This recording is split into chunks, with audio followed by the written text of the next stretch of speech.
Welcome back. We're on day 4 of learning philosophy through Sophie's world, and I am quite excited about this one today, ladies and gentlemen, because this is the first time we are finally going to talk about the birth of philosophy. Philosophy has arrived. Hurrah!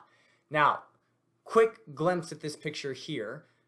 This is a painting by Marcello Bacciarelli. I hope I pronounced it correctly. Again, Italian's not my strong suit. And it's called Alcibiades being taught by Socrates.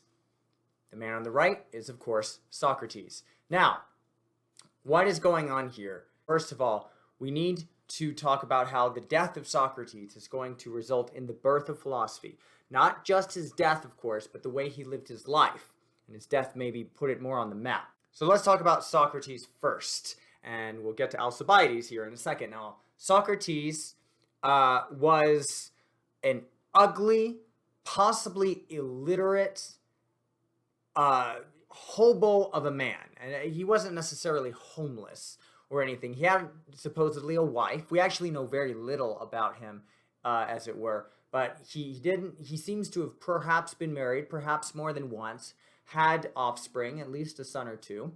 He was the son, it would seem, of a midwife and a sculptor. And you can see sometimes in the dialogues where Plato writes for Socrates, Socrates' voice, he conveys these analogies and imagery that have to do with midwifery, or midwifery, depending on how you want to say that, and sculpture, referring perhaps to his parents' occupations. He was also extremely odd in behavior. Socrates would be known to just stand, he would be doing something, then he would just stop, dead still. And he'd just stand there for a while. And it would seem that he was deep in thought. At least that's what he would report later on. He was deep in thought. Some question would come to his mind, or perhaps he would hear something from this divine voice. More on that later. And it would cause him to take pause, and he would have to dwell on it and dwell on it and dwell on it. It's reported once that he took an entire day once to address a question that had come up in his mind, standing there for a full day in the middle of the Acropolis. Something along those lines. There are a number of things that are probably more legend than true. Nonetheless, Socrates himself did embody this constant need, this almost lack of satiability in reflecting on oneself and reflecting on the world around him. Now, his student here, Alcibiades, is an incredible guy, but also of questionable character. See, Alcibiades did a number of things. He was a statesman of Athens for a while, but he also became a general of the Athenian army, the navy specifically, I believe. And he would eventually carry on with the proceedings in the Peloponnesian War against Sparta to fight them. However, at some point along the way, he apparently defected because of political tension, went to Sparta, taught them everything he knew about the Athenian armies and navy, helped them win some crucial battles before he got ousted there too, and lived the rest of his life perhaps in this chaotic balance, hanging in the balance of what was going to happen next to him. No one maybe knew. But let's back up for a second, reverse for a second, rewind to when he's spending time with this old, odd man. See, Alcibiades is not the only one. There are many followers like him, these young aristocrats who are listening to this old man when he's done in this pontificating, this deep reflection. They're listening to him speak, and they're kind of, in awe of what he has to say about politics, about society at large, about the world, but possibly most importantly, about oneself, about things like virtue, love, goodness. These are things that people are not used to reflecting and talking about in the way he's talking about them. Sure, people had brought up the ideas of virtue and stuff before, but he's doing something a little different, which we'll say more about in a second. Alcibiades, like these young followers, really just sort of falls for him, and it's possibly the case that they were even at some point lovers back in the day in Greece. it was actually fairly common for a Greek man to also take on a younger boy lover at some point in their lives. And it was thought at the time that this somehow reflected like the ideal form of love, because it wouldn't necessarily be spun as far as being homosexual versus heterosexual, more that that to fall in love with a man would be a kind of love that would allow one to see past all the man stuff, or just the pure biology, and fall in love, as it were, with the mind of the young boy, and vice versa, the boy with the old man. Take what you will from that. The point is that there was definitely an intimacy between such people like this, teachers and sometimes students, teachers and students sometimes, certainly between men at times like this. So that gave Alcibiades a lot to chew on, even if this weren't true, a lot to chew on regarding what Socrates says about these things like love and what is good.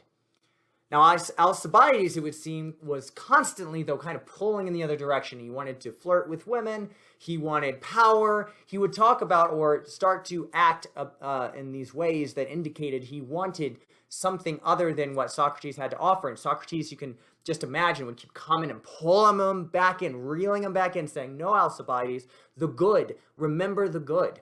He was possibly his, at the time, to some people, the star student, until later on. We'll see who takes that place later on.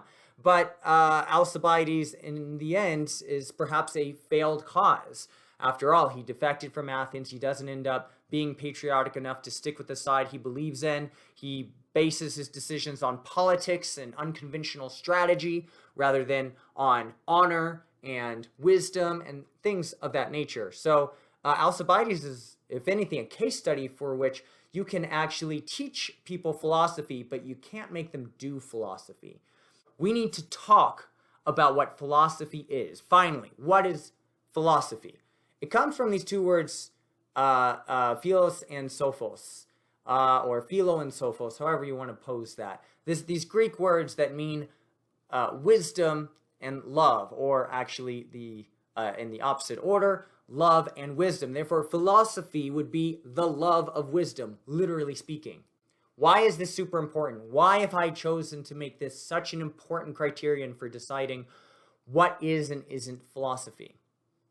Up to this point, the people we've talked about, while they have thought perhaps somewhat philosophically about things, as opposed to being part of directly a part of the tradition, in a way of speaking, thinking philosophically about things, really more scientifically about things, allowed them to pave the way for such a society to come about, where again students were constantly questioning. They would take in their teachers' teachings and they would digest it, and they would say, oh yes, some of this is gold and some of this is questionable. I'm skeptical about what this means. I'm skeptical that this is a correct observation, etc. This is where science really starts to flourish, as it were, in an older ancient form. Philosophy, though, is different. Why is it different? Notice this is not the love of knowledge. It's not even so much the love of truth, although we could argue that is something that most philosophers care about, up to a point, because we'll see later on that gets really hairy. But definitely it has to do with the love of wisdom. What can we use to contrast this with? Think about this time period, 400s, 450 BC, around that area, golden age of Athens. Among the things that are going on here, there are these people called the sophists. These are sometimes also thrown into the categories of the pre-Socratics that we talked about last time. The sophists were very interested in making a living by teaching others philosophy. Except I shouldn't even put quotation marks on that, because whether they even were using that word or not is not the point. The whole point is that if you needed to learn how to think about the world in a way that makes me a prophet, I'm your guy if I'm a sophist. I'm going to sound very negative and critical of them for a moment, because it's kind of important to see the distinction between these and Socrates, although later in his own trial he gets deemed by some people a sophist inaccurately. So sophism here is if you need an argument, for example, for winning you that statesman position or some other important, valuable object, but the only way you can get that thing is by way of argument, then I can teach you how to do that if I am a sophist. I will be the expert of rhetoric, and I can also rely on principles that have been established by others that are relevant to your cause and case. But wait. What's wrong with that? Well, maybe not inherently anything, but at the same time, there's this push, and Gaarder mentions this push, this trend in the book. There's this trend toward making norms relative. That is social, primarily social, not absolute. What does this mean? When we say absolute, we mean something is that way regardless of anything else affecting it, any other interpretations, anything. It doesn't depend on something else necessarily to be true. Here we contrast this with relativism, or something being relative. So one thing is fixed and the other is not. What's an example? So if you believe that, I'm going to use just examples that actually don't pertain to me so much, but that's all right. If you believe in an immortal soul, as we'll see Plato does later on, that this is true regardless of how you interpret the soul or how you interpret religious matters or what your philosophy is or anything like that, that is absolute. That is ingrained, etched, as it were, into the world, into the universe in some way. Relative here, particularly in the case of social norms, as many of these sophists were privy to, relative here means that it depended on what people said, or it depended on who you were, or it depended on what context you're in.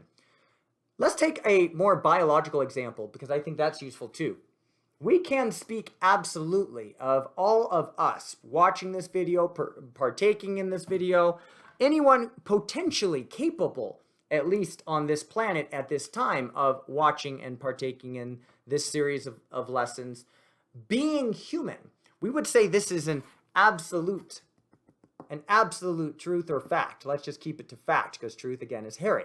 An absolute fact would be, you're a human being, I'm a human being.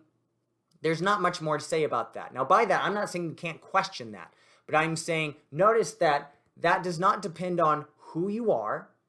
It doesn't depend on what background you have. It doesn't depend on your hair or skin color or what sex you were born as. None of that matters.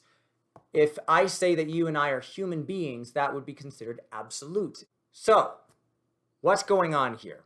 Well, the sophists are denying these absolute facts and norms. They're saying really everything is socially conditioned. Protagoras, as was mentioned in the book, says all things can be judged by the measure of man, loosely paraphrased, but whatever seems true is true enough. If we deem it true, it will be true. This is not the way of Socrates, and this is not what gives birth to philosophy. Truth and knowledge have important implications in the field of philosophy, and it is not all relative. Despite all the things you may hear out there in the world, it is a specific kind of philosophy that says everything's relative. We, as philosophers, are due to question that. So Socrates is training Alcibiades. Oddly enough, kind of like Plato ends up trying to advise Dion and Dionysus of Syracuse, and much later on Aristotle is going to advise Alexander the Great. There seems to be a trend there. And what's going to happen is he's going to be put to death. Now, why? What's the deal with that? I want to show you a couple of quick paintings of this very important scene, this famous scene, the death of Socrates. Every one of these is named the death of Socrates. Here's one by Jean-Francois Pierre Piron. Again, probably butchered pronunciation. 1786. Notice how Socrates, which would be Let's see, Socrates being right here in the middle, raises his hand upward toward the sky as if to indicate there is something to pay attention to up there. His other hand drifting down toward a cup, as it were, that seems to be indicating thoughts about here on earth. The cup holds the dreaded hemlock. I cannot remember if it is poison hemlock or water hemlock. Regardless, both are absolutely toxic to human beings. You don't want to drink hemlock, and yes, it's still around today. He drinks the hemlock because he loses, or maybe wins, we'll say more about that in a second, the trial in regards to his behavior as a teacher of all these people. And you can see the people around him, his followers, his fans, all crying, all so sad, while he himself seems to be fine. He seems to be doing all right. He seems to even be unaware that his death is pending at this very moment. Everyone is already grieving at his death, and he seems to be oblivious to it almost, or still even, it would seem, teaching as he did in the dialogues till his final moment. Here's another quick painting. Same scene, different painter. This one's more famous, perhaps even, by Jacques-Louis David, or I think it would be David in French. But again, death of Socrates, 1787. What do you notice? Followers, friends, sobbing. He's already dead in their eyes. They're so sad. Look at him.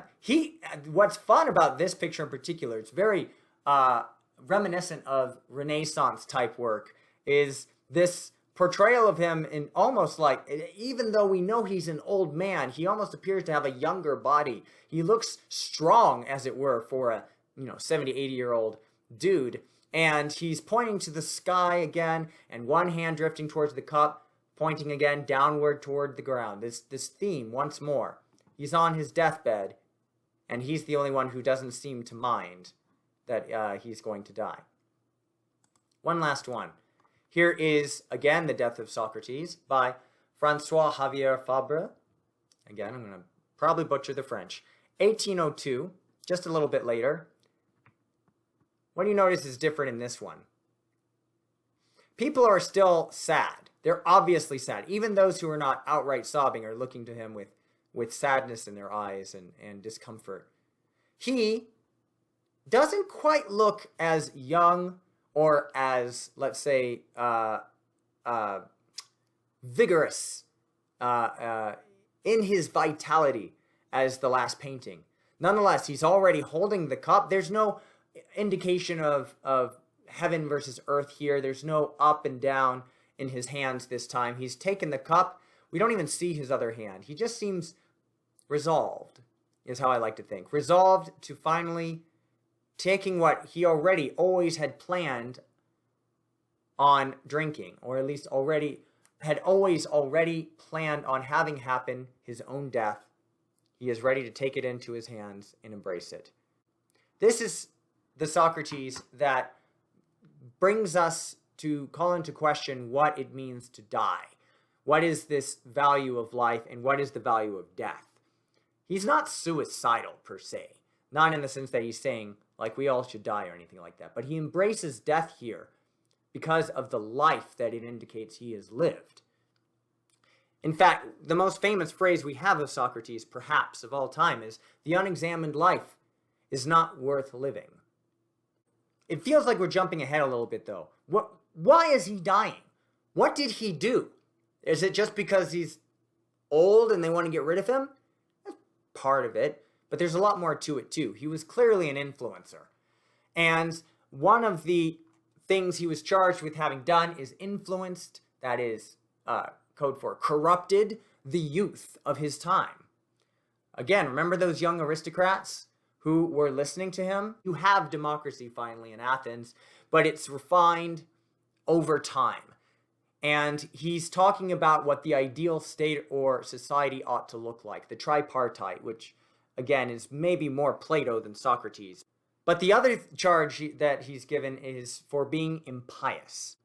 What does that mean here? That means that he's being kind of anti-religious in some sense, or at least anti-religious against the gods that were honored at that time, namely the Greek pantheon, namely the Greek gods Zeus and Hera and all these others, all those same gods that were questioned earlier for being too human-like by those like Xenophanes. Oh, well, he's not doing anything that abnormal then, right? It's questionable. Again, at this time in history, maybe it was really important not to question the gods, or at least question the belief around the gods, because, as I said earlier, mythology as culture, even religion itself, can be a sort of glue to holding a society, or at least a certain people, together. So Athens is pretty tumultuous right now. What just happened before this? It had the Peloponnesian War, and Athens lost to Sparta. It got its butt kicked. And now they're looking for causes. How could this have happened? Maybe we didn't have strong enough military. Or maybe we had people questioning whether or not we could even win in the first place. What about these youth who seem to be questioning the structure of our society right now? Who's influencing them? Oh, Socrates. Interesting, right? Interesting. Let's get this old guy in trial. After all, if we do commit him to the death sentence, he's old enough, it's not a big deal. And surely it will be something of a fallback. Many of the people who are concerned about overturning what they had to overturn, these Spartan kings, this terrible line of kings that happened right after the Peloponnesian War. They were tyrannical. They harassed Athens more than anything else. Athens finally got its ground again in government, and they want to appease the people. They're like, we got to find a scapegoat. Maybe they didn't use those words, but we've got to find someone to pin this on. Well, among those that are easy to pin it on Socrates. Now, to be quite frank, this is dumb, in my opinion, for a number of reasons, but Socrates actually fought in the Peloponnesian War. You're going to have to pin him for other things. He's being impious. He's corrupting the youth. All these are dubious claims, but the jury decide just at the last moment to change the vote. Why? Well, let's give his reasons for what happened. His own reasons. First of all, the corrupting of the youth. He just taught things like he saw them. It's not that he thought he was necessarily more knowledgeable than everybody else. Opposite, actually, would be true of his opinion. He felt that he was the least knowledgeable person, perhaps, in Athens, or at least among them. He knew practically nothing. He said, I'm a sculptor's boy. I know practically nothing. So that's not my case here. I do believe, for the following reason, that I may be the wisest man, however, in this city. That's a bold claim. Maybe the wisest man, maybe the wisest human being of all time, or at least on the face of the planet right at the time that he's living. What? How is that? Why would you say? First of all, clearly, distinction between knowledge and wisdom. We got to get back to wisdom in a second. But how would he think this in the first place? Well, remember that Oracle of Delphi I mentioned earlier? One of his friends had gone to the Oracle with enough money to do so and asked the Oracle, who's the wisest man on the face of the planet? Perhaps actually the more likely question that was asked is Socrates the wisest person on who ever lived, or the wisest person in the world? One of those, for sure. And we said the Oracle of Delphi is renowned for being cryptic, mysterious in her answer. But here, not a sign of anything mysterious at all. Yes. End of story. His friend comes back and tells Socrates this, and Socrates is like, that's bogus. That's bogus. How is that possible? Again, sculptor's son, look at me. What could I possibly know? Maybe this was prior to his, discerning between wisdom and knowledge. So he started going about, asking people questions. He went out and he would talk to people in the public. It didn't matter if you were Joe Schmo who ran the local bakery, or if you were a top statesman who happened to be walking by at that moment. If he presumed or thought that you might know the answer to his question, he would come after you. And he would want to know, what is virtue? Truly, someone who is at the top in governmental leadership, at the top of the hierarchy, governing the state of affairs in this great city of Athens, surely such a person would know what is right and wrong, what virtue is. And he would do this line of questioning, which we call now the Socratic method. Other people might call it the maieutic method. It has to do with that midwifery imagery that I mentioned earlier from his mom. He would use this means of questioning and pulling out answers from people to help get to this point where they would realize they had spoken in a circular manner. See, you don't want to go in a circle when it comes to reasoning. Here's a logic 101 type of lesson here. Let's say that I have some book. Doesn't matter what it is. This book, though, has a very complete, in-depth story of the world. And it speaks the truth. Okay? That's it. End of story. You are then likely to question me, Kelsey, how do you know that that book states only what is true? And I say, oh, that's easy. I can open it right up, page 333, and guess what? It says so. What's the problem with this argument? It's circular. I'm relying on the very source itself to provide the reason for its own being. That's not useful. That's not only not useful, it's what we call fallacious. So a fallacy is anything in logic, particularly in a manner of reasoning, that is inherently false. It's inherently false in the sense that it leads, it twists reason or logic in a way that something could seem to be true, when in fact a misstep has been made. A does not necessarily lead to B, even though that may lead to C and D. You have this cutoff between one and the other, and we make fallacies all the time, logical fallacies all the time. So this particular fallacy of circular reasoning was something that Socrates was seeing again and again and again and again. People could not answer his questions.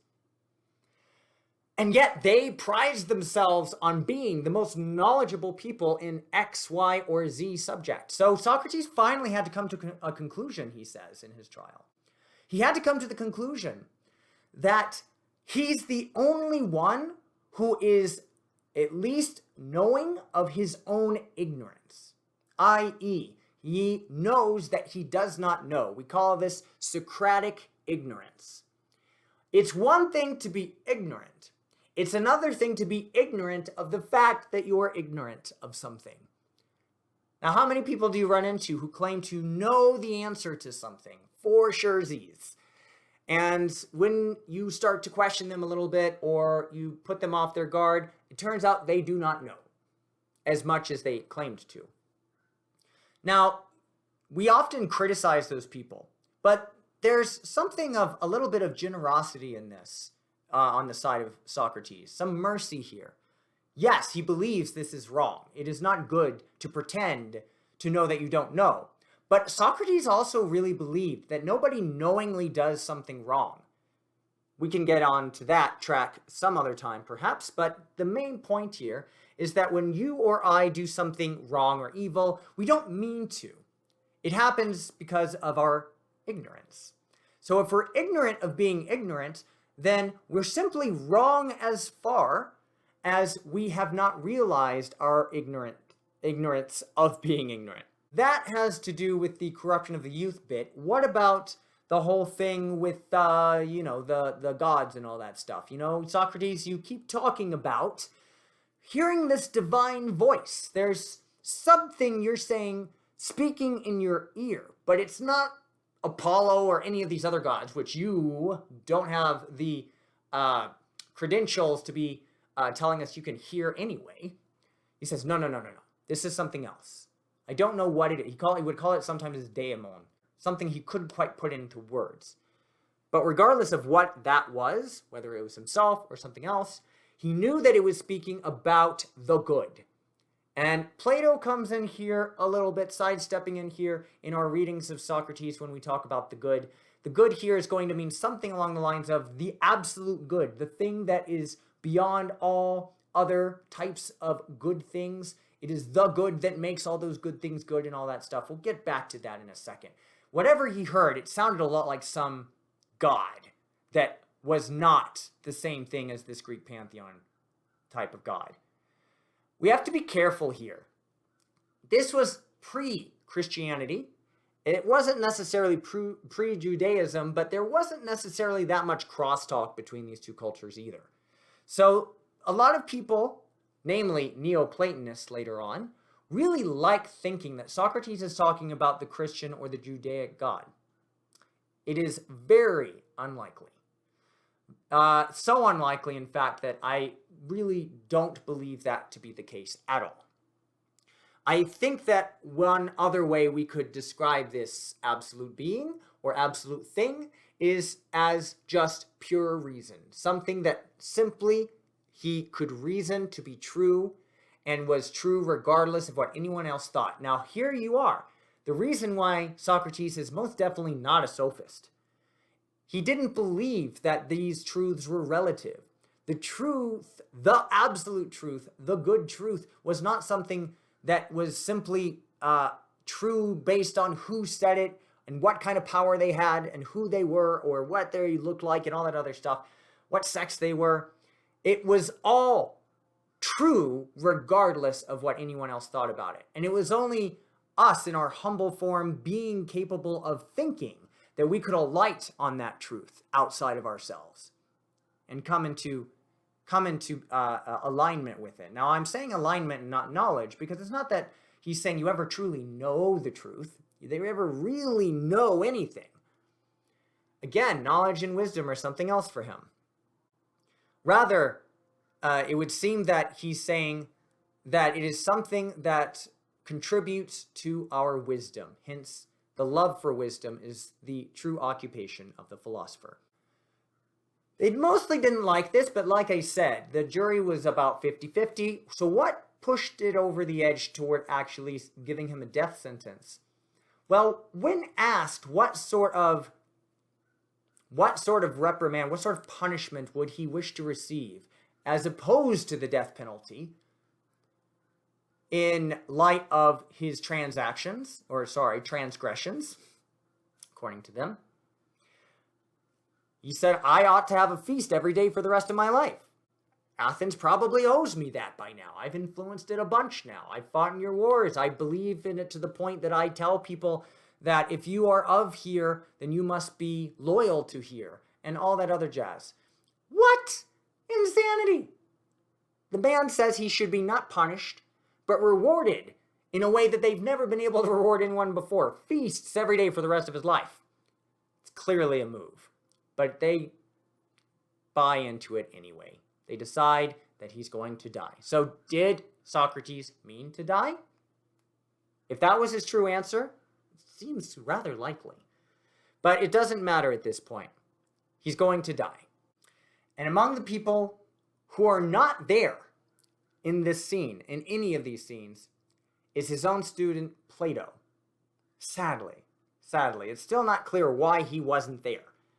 Because he was definitely now the all-star student. He was the one who took Socrates and lifted him up on a pedestal and had others recognize him for his virtue, for his greatness, for his principle of examining life, examining one's own life, examining the world. And one of the best examples of the Socratic dialogue, in my opinion, that Plato writes on behalf of Socrates is in something called the Meno. And the Meno is an actual friend of Socrates, and they have a debate of sorts, at least one of these dialogues, these questionings, these maieutic question and answer rituals, as it were, that has to do with virtue again. But it leads to something also equally interesting as trying to understand what virtue is. And it's, again, about knowledge. See, I'm of the opinion that Socrates, unlike perhaps others, maybe even Gaarder, Socrates actually really truly meant what he said, that we can never truly know anything, and thus, if we wish to address this question, what is virtue, and importantly also, is virtue teachable, then we have to address how we can know anything. And ultimately, he seems to get at this answer that we often spin as a true belief. That's what knowledge is a true justified belief. You'll hear this from time to time. So true belief can be by chance. I believe that the sun rises this way. Now, what if I didn't actually know, and I was just characteristically wrong? I don't even know, I'm not even smart enough to know that the sun rises in the east. I just picked a direction because I think perhaps that it would rise from that direction for some weird, maybe even religious reason. And oh, lo and behold, that's where the sun rises. Was I justified in thinking that? No, I wasn't justified at all. It was chance. It was luck at best. But it was true. So in that case, would that be knowledge? What if it's not so much that that was true in the sense of where the sun's rising is, but it just happened to be of the right opinion? I happen to be right about that without actually finding what is true about the matter of the rising sun, specifically that it rises in the east, and so forth. That there's more than knowledge at play there, and we could do an entire seminar on just the Meno and the role of knowledge versus wisdom, but I really mostly want to ingrain in your head the absolute distinction for philosophy from science in this one matter. Yes, they talk to each other. Yes, they contribute to each other. No, they are not the same thing. And no, one does not rest nestled inside of the other, as sometimes many philosophers seem to think today, where philosophy merely is the think tank for science, for new ideas and such. Whatever version of that you want, it is different. Knowledge is a scientific endeavor. Wisdom is a philosophical endeavor. And this is what we're pursuing right now. Case in point, let's get back to Plato. Plato advocated for this skepticism in epistemology. Remember epistemology? That's the study of what we think we can know about the world. We can see that Socrates was deeply indebted to skepticism, or at least certainly entertained it a lot. Do I really know what I think I know? Do others really know what they think they know? What is knowledge? Deep skepticism. Here, I've written it as the position in epistemology that propositions of doubt cannot be removed from the foundation for other propositions. That is, if I say the sun rises in the east, you have every reason to doubt that.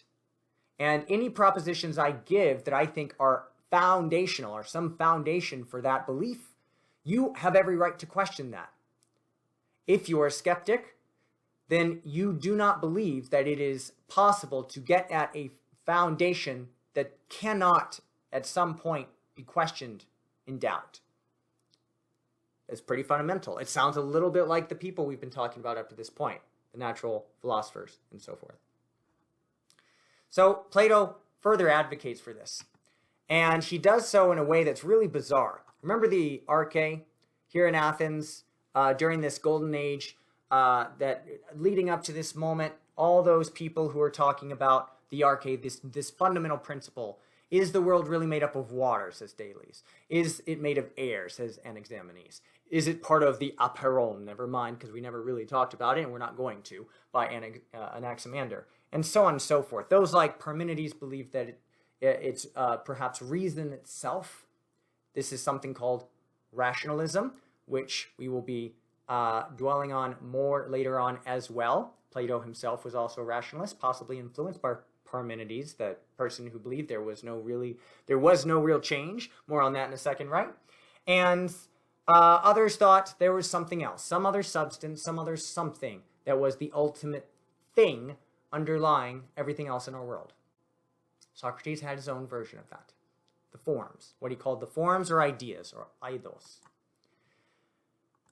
Here's what this kind of looks like. The easiest way to talk about this is by analogy, I think. An allegory. We call this the allegory of the cave. Gaarder refers to it as the myth of the cave. I like allegory more because it really is meant to point out something very sequential and specific. So you're in the cave. You've read it already, so I'm only going to summarize. You're in the cave. You see shadow. At some point, you get unshackled, and all your life, all you've seen are shadows, but you realize for the first time that those shadows were clearly the result of the light from a fire shining on shining on the object that projects the shadows. Now, part of what happens next is that you start to realize that this fire is only part of the big picture. And you go farther outside the cave. You go out of the cave. So to leave the cave, which kind of is part of this going beyond the normal boxed in way of thinking about life and the world and so forth. And you get outside, and lo and behold, all the figures and things that you saw only as mere shadows in the cave, and perhaps even just as representations, paintings of trees on pottery and such, well, you go out and you see the real deal. You see the real thing out there. And then maybe you even start to realize that the sun itself is the ultimate light for all these forms. But it's not the sun so much as the ultimate good itself. And now we're transcending to some extent the allegory and talking about what this allegory represents. This is what is often called Plato's dividing line. You will see this from time to time in future philosophy courses if you take any, and it's super important for understanding Plato's thought process here. Many people accidentally think that Plato is just talking about mathematics, for instance, that the highest form of knowledge or so forth that one could attain is to understand the patterns and the ideal square and the formula for those patterns or the square and so forth. That's not what he's necessarily doing. In fact, he feels philosophy itself is far above mathematics, even if only, absolutely. So let's take a look. This lower part here we can see is the illusion, or akasia in Greek. And no, I don't speak great Greek either, so I'm probably going to butcher some of these. But then once you've surpassed the illusion, the shadows of the world, as it were, your thought, your mind starts to drift towards how it is that you've structured the world in your mind and in your belief system. You start to deal with beliefs themselves, otherwise known as pistis. And that is the same pistis as in epistemology, hence that word, the study of how we know things. Then we go outside the cave completely, and this is a major dividing line, and we start to recognize the patterns, the forms, not the forms capital F, but forms lowercase f, as it were. That is how patterns seem to arise and how we can even calculate them and understand it through geometry and such. In fact, Plato is renowned for having not allowed anyone into his school who do not understand geometry. But then he doesn't say it stops there. He says, ultimately, we wish to attain wisdom through philosophy. And this is all about the good, capital G. That is, if all of the things of this world are sort of dim, apparitional type forms, just imperfect material parts to an immaterial, perfect mold or cookie cutter that is the form, then the good is the ultimate source even for all of those as well.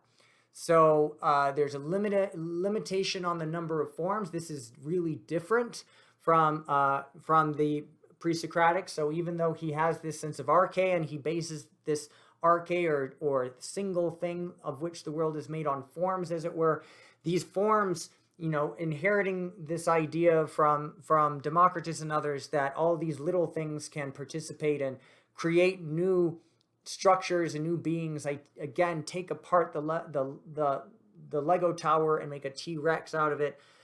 He noticed, of course, that it doesn't happen randomly, that there is a pattern. The pattern itself is important. Democritus doesn't make much mention of this. He does a little bit, but we're not getting into that today. It's not as much as Plato wishes were emphasized. This pattern that we see, where we how do we know a cat is a cat? We could say it's because we see so many cats that we come to recognize them as through the pattern of seeing them as somehow partaking in some one thing, that is catness, horseness. What about red? How do I know which is the color red? I mean, if you think about it, there are lots of variations of red. I've got, a red block here, and someone could probably argue that this book is partly red, is a kind of red, a shade of red.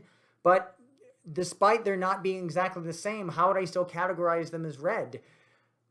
Well, I see lots and lots of the same things, or I see lots of examples of something, and I get a sense of redness as a form. Yes, properties, qualities themselves can take on these patterns, can be the forms.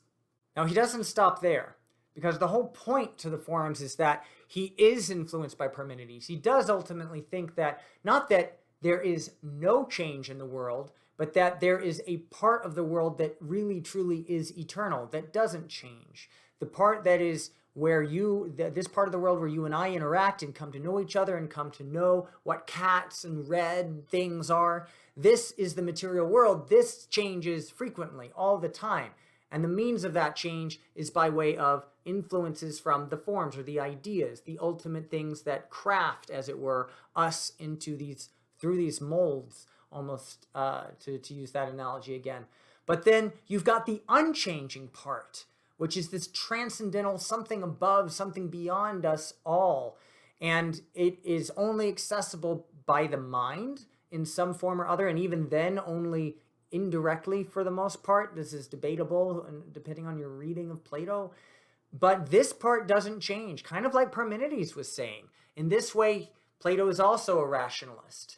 A rationalist, again, is somebody who's going to rely, or is going to kind of posit that reality can be understood by way of reason. That is, something more fundamental about reality is accessible to us by reason over and above empiricism, that is directly interacting through way of the senses. So he's in this way more like Parmenides than he is like Heraclitus, right?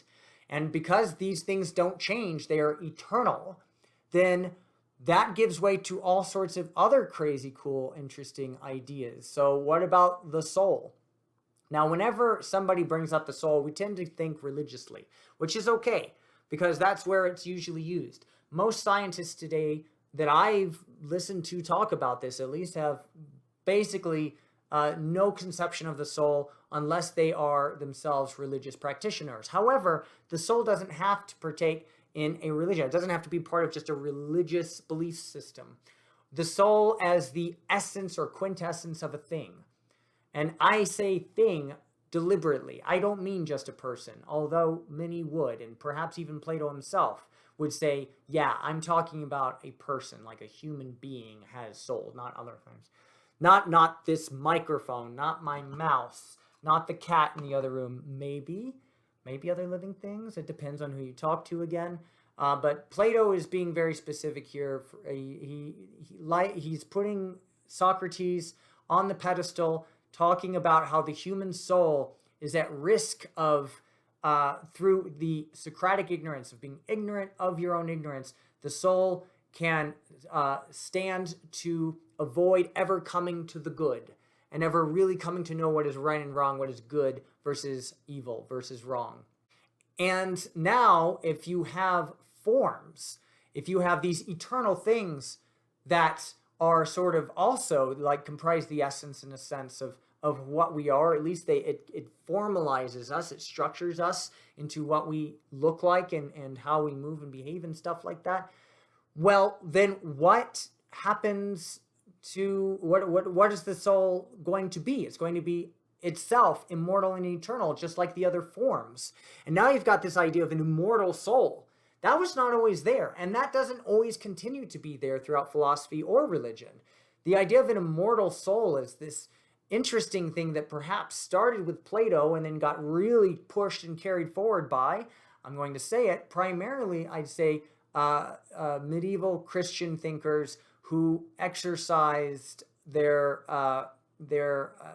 exercised Plato or utilized Plato for most of their ideas. Not completely Plato. These were called, though, the Neoplatonists, and this is early medieval history. We're going to go into that another time, not right now, but just giving a heads up about that, and also reminding that if we're going to think outside the box, we need to remember not every idea of the soul has to be immortal.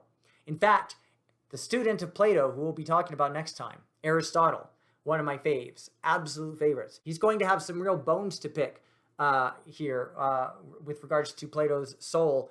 As it were, forms are capable of being dismantled, or maybe the soul is capable of dying along with the body, and so on and so forth. Now, while Plato may indeed be a rationalist, he's also something that we call in philosophy an idealist. Idealism here I'd like to describe as the metaphysical position that reality is ultimately psychic or psychical or mental in its essence. Keep in mind that Plato is believing that the realist form of reality, that is, of the world that we can speak of material and otherwise, what is truly real are the forms, which for him are also synonymous eidos, or synonymous with ideas. Not the ideas that you and I have every day, not just any old idea, but the ultimate form even of ideas themselves, as it were. The thing from which this is part of what makes humans special for Plato, in fact, is the fact that we have access to these ideas if we use our minds the right way to reach them. So in this way, he's very different from others that we'll see, such as Aristotle and others, who do not take ideas or the psychical or the mental to be the essential base reality for all other things. So in summary, philosophy is about wisdom. It is not about knowledge. However, in wisdom, you can discuss what the nature of knowledge is. And if we want, we can almost sort of describe wisdom as a form of indirect knowing. That is, or you can talk about knowing itself as being indirect. So if knowing something requires me to know what it is, know it in a form, in its true form, some way that I have direct contact with it, this is given different names that we won't go into today. But that would be direct. But what if it's an indirect knowing? What if I come to know things simply by way of their properties or their qualities, as opposed to the things in themselves, which is a specific term we'll talk about later? Then that would comprise an indirect knowing. Maybe knowledge is not what it's cracked up to be. And philosophy, the wisdom, the love of wisdom, gives us the tools to be able to analyze that and at least discuss it more deeply.